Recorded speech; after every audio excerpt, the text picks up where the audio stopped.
मैं सबसे पहले बिला ताख़ीर रिक्वेस्ट करूँगा हमारे मिडसबरा के ख़तीब हैं, इमाम हैं, मदीना यूनिवर्सिटी से माशाअल्लाह तालीम याफ्ता है, भाई शेख वाजिद मलिक साहब से वो आएँ और आज की इस तकरीब बासईद के अंदर इस मुबारक मौका पर कुरान पाक के हवाले से अपनी गुज़ारिशात जो हैं वो सामीन के सामने रखें।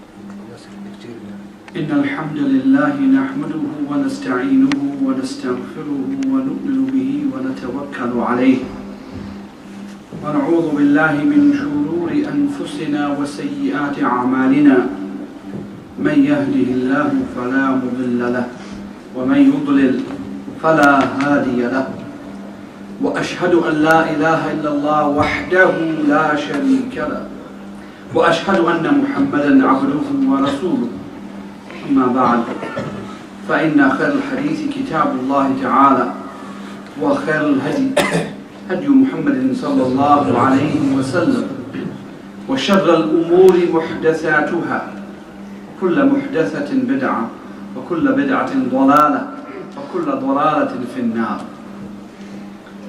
First and foremost, all praise is due to Allah subhanahu wa ta'ala, the one who is truly worthy of all praise. We praise Allah. To Allah belongs the most beautiful names and attributes of complete perfection. And indeed, all thanks is due to Allah subhanahu wa ta'ala, the one who is the source of all blessings. And whilst we praise Allah tabarak wa ta'ala, we acknowledge our shortcoming in that. And we say, as the Messenger of Allah sallallahu alaihi wasallam used to say, "Uthni alayka, wa la uhsinu athna'u alayk, anta kama athnayta ala nafsak." O Allah, the Prophet used to say, "O Allah, I praise you. And whilst I praise you, I acknowledge that I'm not able to praise you as you deserve to be praised. You are as you have praised yourself." Finally, also, in the introduction of this talk, I would also like to thank all of the brothers who are responsible in the masjid for this opportunity that all of us should gather here in that house of Allah subhanahu wa ta'ala to remember Allah's favors on us and to also impart advice one to another concerning the book of Allah and making wasiyah to one another about the importance of reading, of understanding, of acting, of applying, and of propagating the message of the Quran. Brothers and sisters in Islam, Allah tabarak wa ta'ala, when He sent His message, the Quran, to the Prophet sallallahu alaihi wasallam, the Quran was not like any other book before it. The books that came before it, they were divine, but they were to be replaced by one final book, one divine message, which would encompass all of those things before it and increase more to it. Allah would preserve it, and it would be the one book which would be recited till the Day of Judgment, or the book to follow it. The coming of this book caused the ummah that would receive this book to be the best of all of the ummah, all of the nations. The Nabi who received this book became the leader of all of the Anbiya. Those who memorized it were dubbed Hafiz. Those who understood it well were dubbed Mufassir. Those who fought for it became Mujahid, and those who died for it became Shaheed. The book of Allah, the Quran. Brothers and sisters, Allah Tabarak wa Ta'ala gave us many means by which we grow close to Him, acts of worship. And there is no doubt that from the greatest acts of worship is to have a link with the book of Allah, to read it and to read it well and correctly, to understand its language and its meanings, to then apply what is learned so that we live by it and die by it.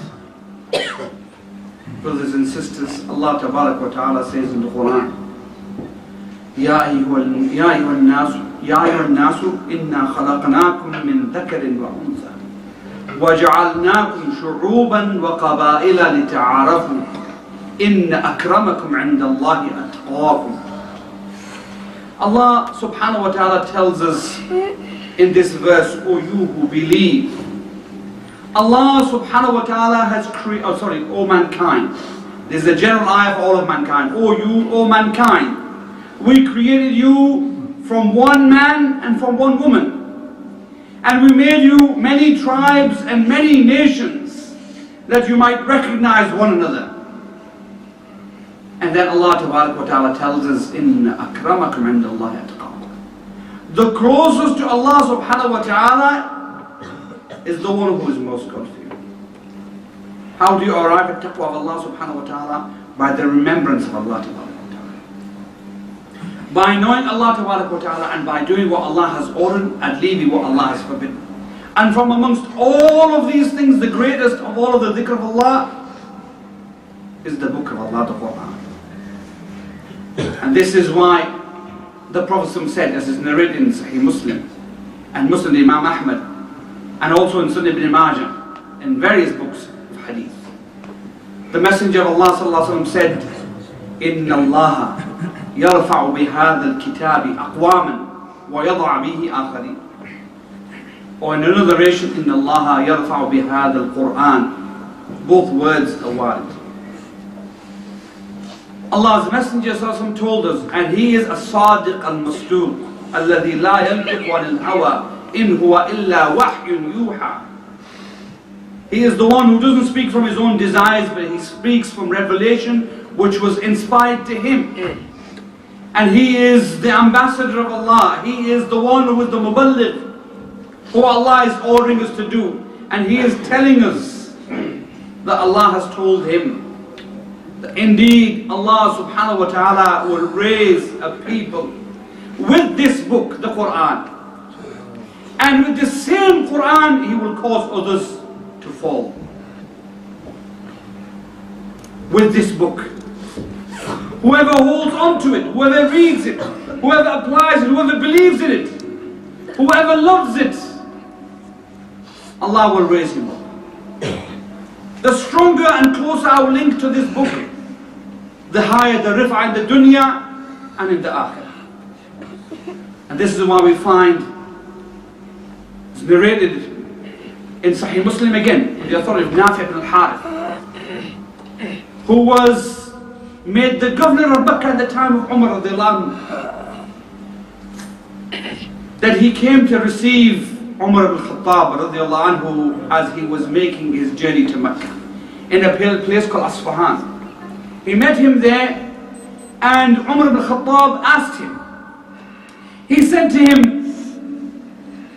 that you have left Mecca, and after leaving Mecca, who have you left behind who will be the leader of the people of Mecca? And so An-Nafi' replied to him that I have left behind a man who knows the book of Allah Tabarak wa Ta'ala.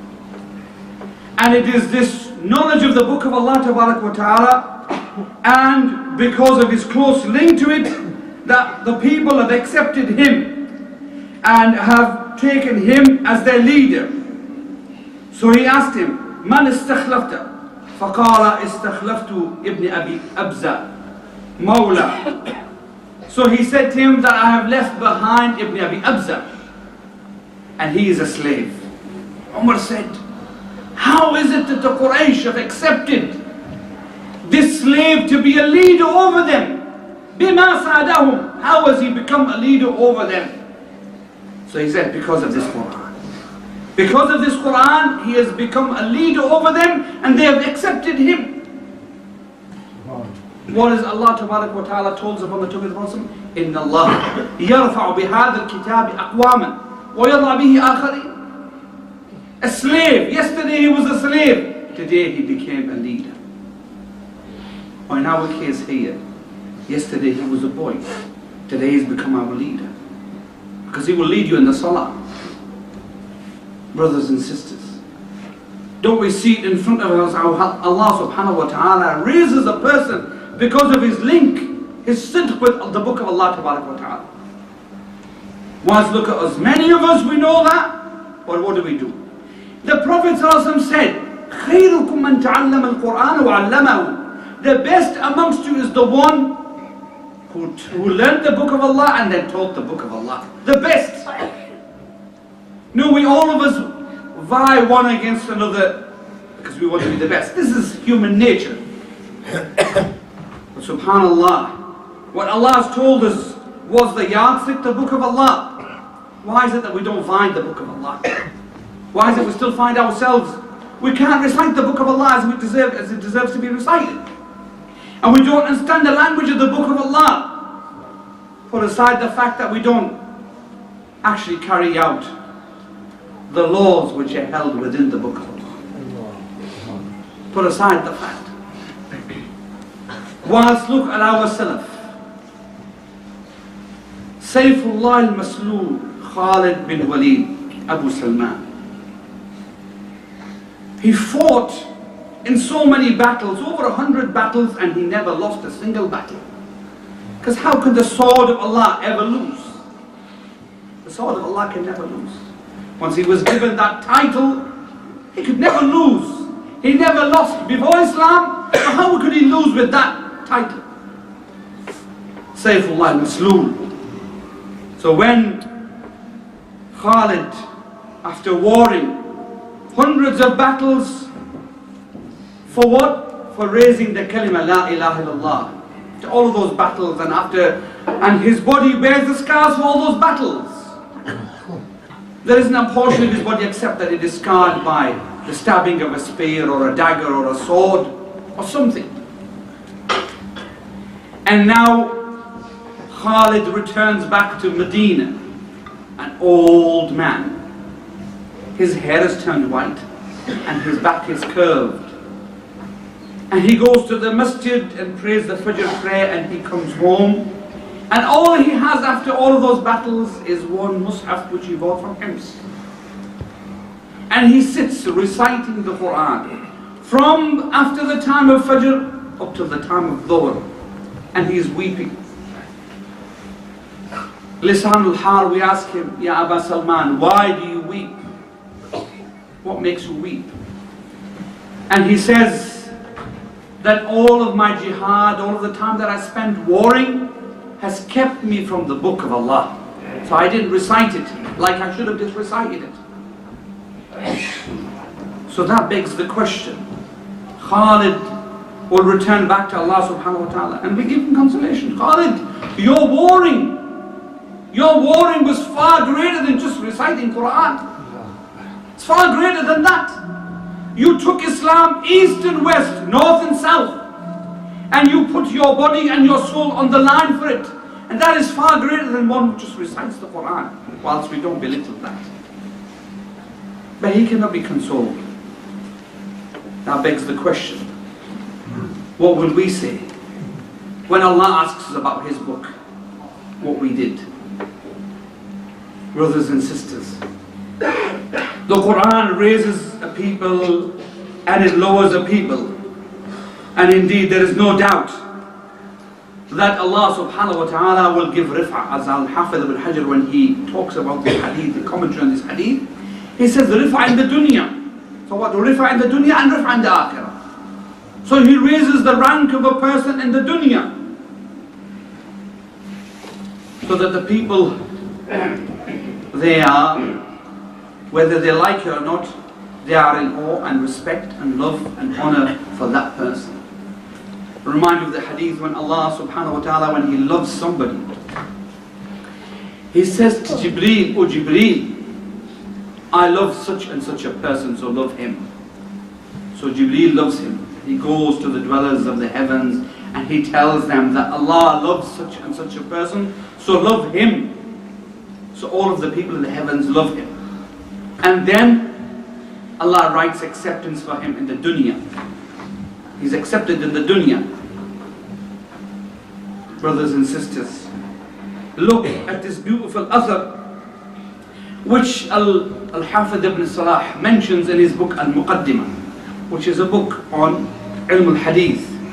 He mentions that Az-Zuhri narrates that I came to Abdul Malik ibn Marwan, and he says that I said to him, where have you come from? So he asks, Zuhri is asked by Abdul Malik ibn Marwan, where have you come from, O Zuhri? So he says to him that I have come from Mecca. So he asks him, who have you left behind as the leader of the people of Mecca? So he says to him that I have left behind Ata ibn Abi Rabah, radiyallahu anhu, wa rahimahullah alayhi. What a great alim, took the tafsir of the Quran from Ibn Abbas.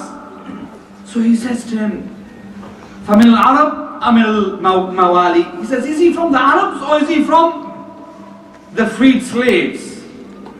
So he says to him, min al-mawali, he is from the non-Arabs, from the freed slaves. So he says to him, وَبِمَا سَادَهُمْ. How is it that he has become their leader? How is it that they've accepted him as their leader? So he says to him, بِالدِّيَانَ وَالْرِوَايَةِ. Because of his religion and because of his way of narrating, because he was a narrator. So he says to him, in that case, who have you left behind as the leader of Yemen, or who has been given the leadership of Yemen? So that was Mecca.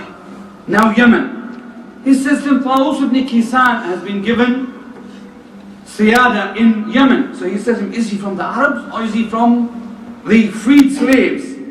So he says to him that he is from the Arab, from the freed slaves. So he says to him, and how is that? He says, because of what he has of knowledge.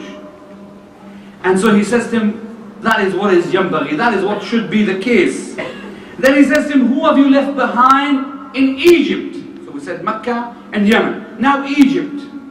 Who have you left behind in Egypt? He says, I have left behind Yazid ibn Abi Habib. So he asks him, is he from the Arabs or is he from the freed slaves? He says he is from the freed slaves. So he says to him, who have you left behind in Sham? So he says to him that I have left behind Makhul. So he says, is he from the Arabs or from the freed slaves? He says, no, he is from the freed slaves. He says, how? Abdun Nubiyun, a black slave from Nubia. How is it that he has been accepted as the Sayyid of the people of Sham?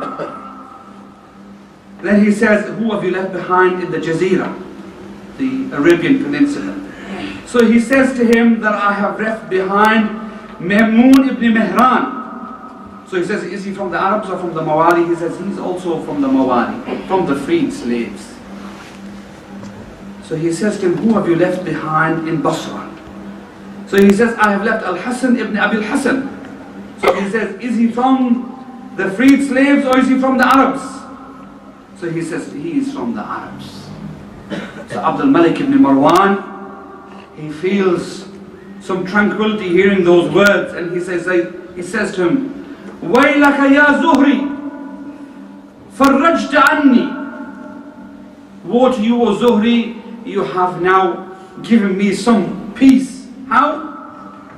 He says, وَاللَّهِ لَيَسُودَنَّ الْمَوَالِي عَلَى الْعَرَبِ حَتَّى يَخْطُبُ لَهَا عَلَى الْمَنَابِرِ وَالْعَرَبْ تَحْتَهَا. He says that Allah subhanahu wa ta'ala will give the freed slaves over the Arabs status, and they will stand above them and be their khatibs amongst them because of this book. Brothers and sisters, look at all of those places he enumerated. Who were the people who were given leadership? The non-Arabs.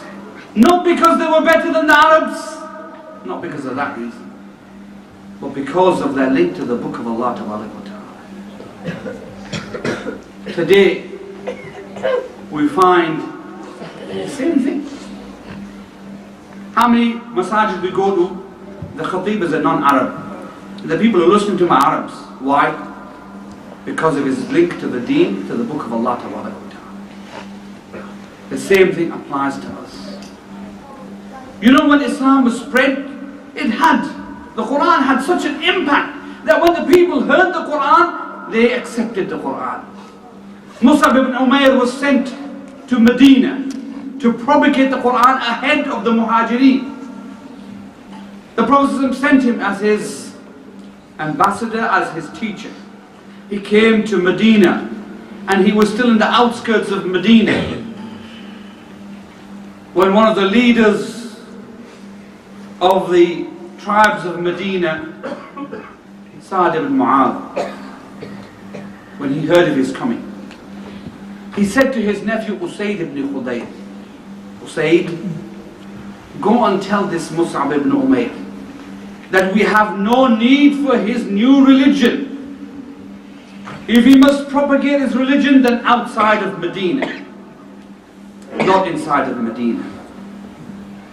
So Usayd ibn Khudayr went to Mus'ab ibn Umair. And when he came to him, he began to swear at him and to curse him and to blame him. And he said, we have no need of this new religion of yours. The religion of our forefathers is sufficient for us. And if you must propagate that outside of Medina. So Mus'ab ibn Umair said to him, at least listen to what I brought. And if after hearing it, you feel that it's not for you, then by all means reject it. So he said to him, this is fair. So then Mus'ab ibn Umair began to recite the book of Allah to Usayd ibn Khudayr. Usayd ibn Khudayr listened. And after listening for some time, Mus'ab ibn Umair stopped. He said, what do you think? He said, recite some more. Recite some more. So he recited more. After he recited, he said, Ashhadu an la ilaha illallah wa ashhadu anna Muhammadan Rasulullah. And he said to him, I am going to send you a man now. If you convince him, you will conquer Medina. Then he went back to his uncle, Sa'd ibn Mu'adh. Sa'd ibn Mu'adh was a man with firasa. And you know, when you listen and hear and read the biography of Sa'd ibn Mu'adh, you can know that this man was no ordinary man. He was a leader. He had the qualities of a leader because of his good thinking, his planning, his sincerity. You see his status when the Muslims fought the first war, which is the war of Badr. Read the war of Badr and read the role that Sa'd ibn Mu'adh played in the battle of Badr, and even after the battle of Badr. So Sa'd ibn Mu'adh was a man with firasa. When he saw Usayd ibn Khudayr coming back to him, he said, this is not the face that I sent. This is a different face. Some change has come. So when Usayd ibn Khudayr came to him, he said to him, did you inform him? He said, I informed him. He said, what did he say? He said, you go and tell him. Go and tell him. So Sa'd ibn Mu'adh went to Mus'ab ibn Umair, radiallahu anhu. And when he came to him, in the like fashion, he began to blame him and curse him and swear at him. And then Mus'ab said, well, at least listen to what I brought. So Sa'd said, this is fair. So he said, recite to me, or tell me. So Mus'ab ibn Umair began to recite the Quran. He recited the Quran until he could see the changes that were coming about. He stopped. So Sa'd said to him, recite some more, and he sat down. So Mus'ab sat down with him and he began to recite more Quran to him. And then after he heard what was recited, he said to him, Ashhadu an la ilaha illallah wa ashhadu anna Muhammadan Rasulullah. And he accepted Islam. But he didn't stop there. Look, first of all, look at the impact of the Quran. If it comes into a sincere heart, sincere, truthful heart, when they heard the Quran, there was no room for negotiation. There was no taraddud. There was no holding back.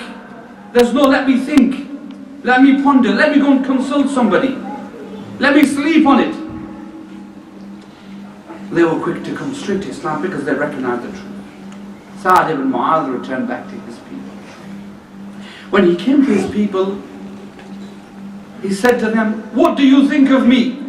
They said, you are our leader and you are the best of us. He said, by Allah, I have nothing to do with any man, woman or child amongst you. For I have become a Muslim. So my link between me and you is broken until you accept Islam. So they said, if this religion is good for our leader, then it's good for us. And his people entered Islam. So you might ask the question, what's the problem today? Where are the people who take the mission of the Quran to the people? Do we take the mission of the Quran and recite it to the people that they might know the book of Allah and recognize it for what it is? Listen to one man who did. Sheikh Muhammad al-Uraifi, probably known by many of you. This is a story which is related to him.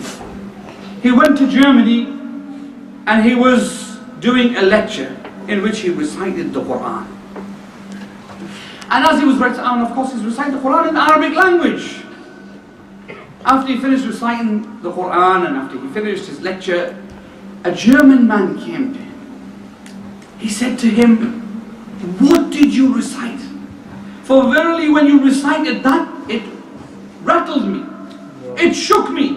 What did you recite? So Muhammad al-Uraifi, he has a very good voice. He said maybe it was this, and he recited to him some Arabic poetry in a beautiful voice. Because he thought maybe the man was just moved by my voice. The man said, it's not this. It's not this. So he's writing some other poetry to him. He said, it's not this. Then he recited to him the Quran. He said, this is what it is. When I heard it, it shook me. He became a Muslim. Brothers and sisters, those stories of people like Usayd ibn Hudayr and Sa'd ibn Mu'adh and people today, this is the miracle of the Quran. Why is it that Allah subhanahu wa ta'ala has given you that living miracle so that now you can face all nations with the book of Allah? Because Allah ta'ala tells us in many places in the Quran. In many places in the Quran, Allah ta'ala tells us, Ya ayyuhan nasu u'budu rabbakum alladhi khalaqakum والذين من قبلكم لعلكم تتقون الذي جعل لكم الأرض فراشا والسماء بناء وأنزل من السماء ماء فأخرج به من الثمرات رزقا لكم فلا تجعلوا لله أندادا وأنتم تعلمون وإن كنتم في ريب مما نزلنا على عبدنا فأتوا بسورة من مثله وادعوا شهداءكم من دون الله إن كنتم صادقين.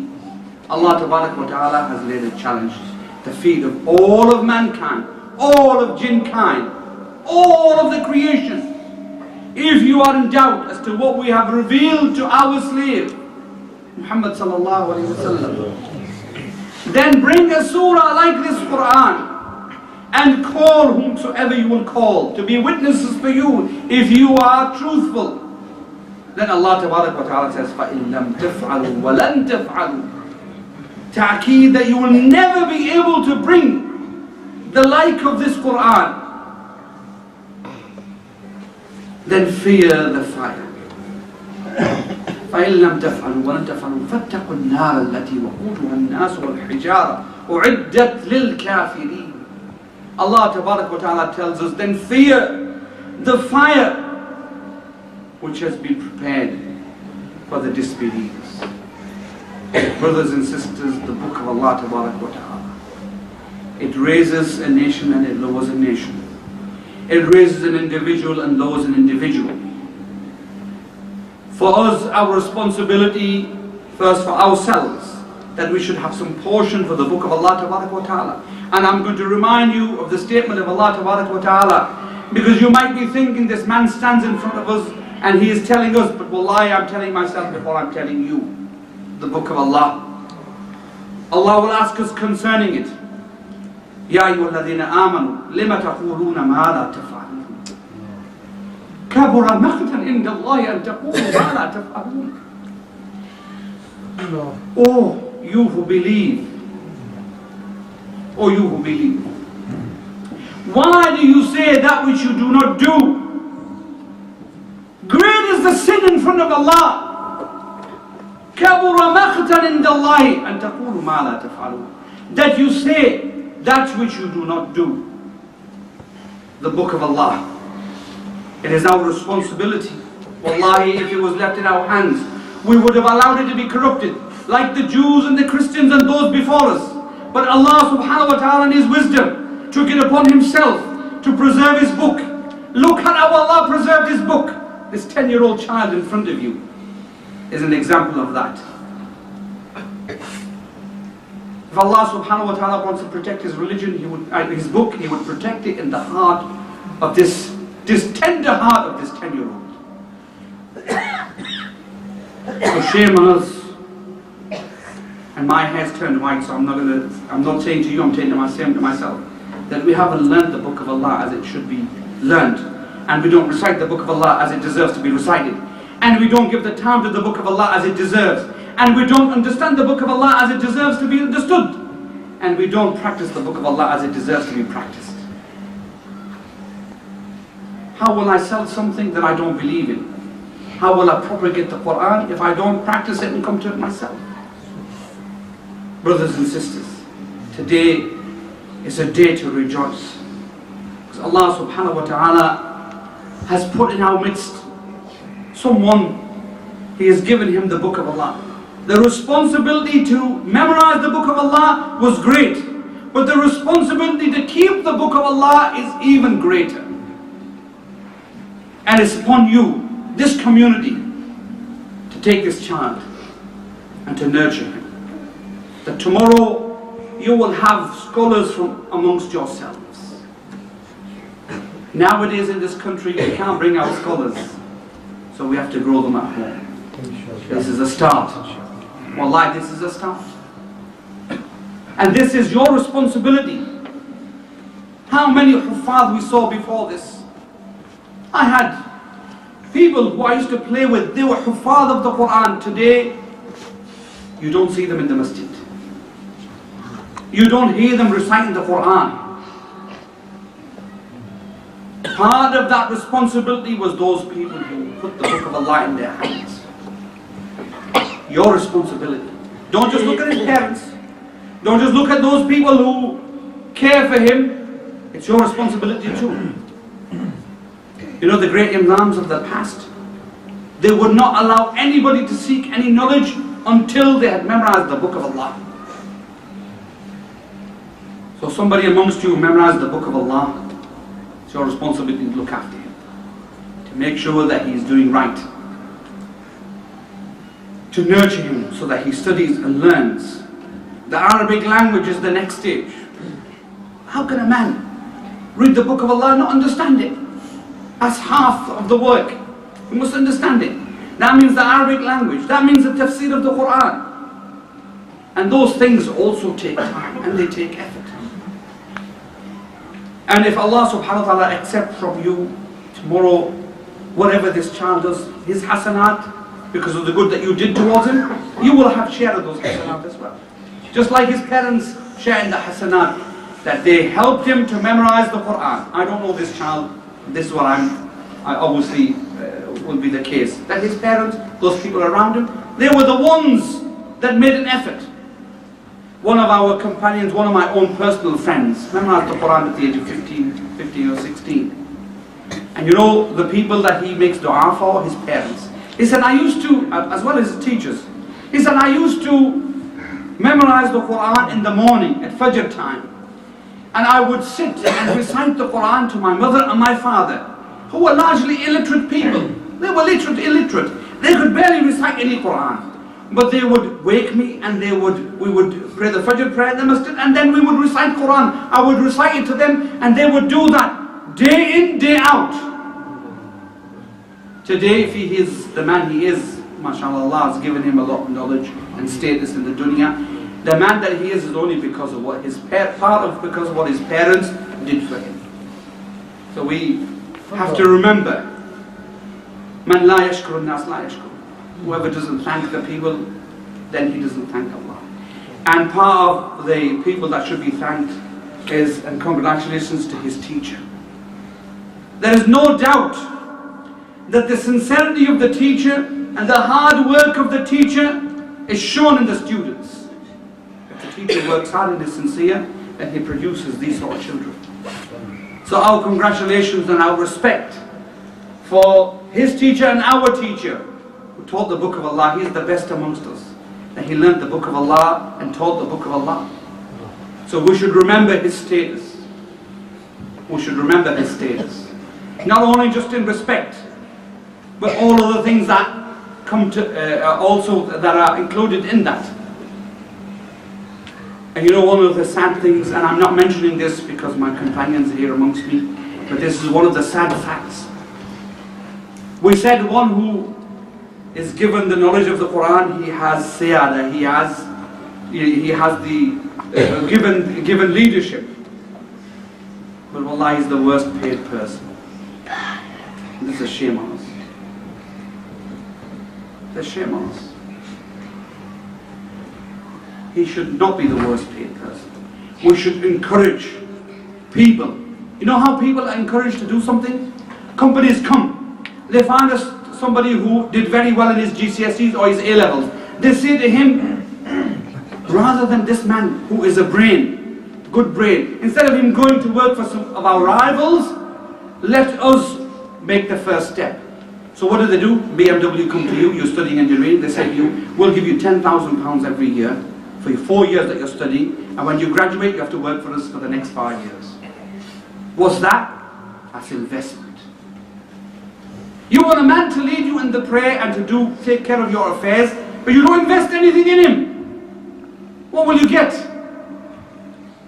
What will you get? Brothers and sisters, we have to be practical people. Because you know one of the problems that is coming, and we should learn this now. Why do you think people like Zakir Naik, people like Bilal Phillips, so many of the du'at, they are stopped from coming to this country? What will we do? We have to now grow those people from home. And that's only going to come with investment. Time and money. We have to invest time and money to bring about those people. Because tomorrow they will look after the Ummah in Oldham. And they will look after the Ummah in Middlesbrough and the Ummah in Birmingham and so on and so forth. And I'm sure that our brother is looking at me and saying, you've taken too much time as it is. But this was something which came from the heart. And I hope that it went from heart to heart. You know, there was a child who was asked by his father, why is Allah giving you 2 ears? He said to hear from this ear and to let it go out from this ear. So this is why I'm not saying it came from tongue to ear, from heart to heart. We ask Allah subhanahu wa ta'ala to accept our gathering in this masjid and make it sincerely for Him. And we congratulate again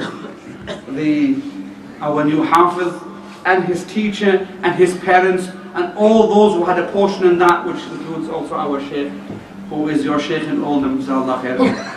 And Jazakumullah khair. If I said anything which was correct, this is from Allah subhanahu wa ta'ala. And if I said anything wrong, this is from me and from Shaitan. And I ask Allah subhanahu wa ta'ala to forgive me for my shortcomings. Jazakumullah khair.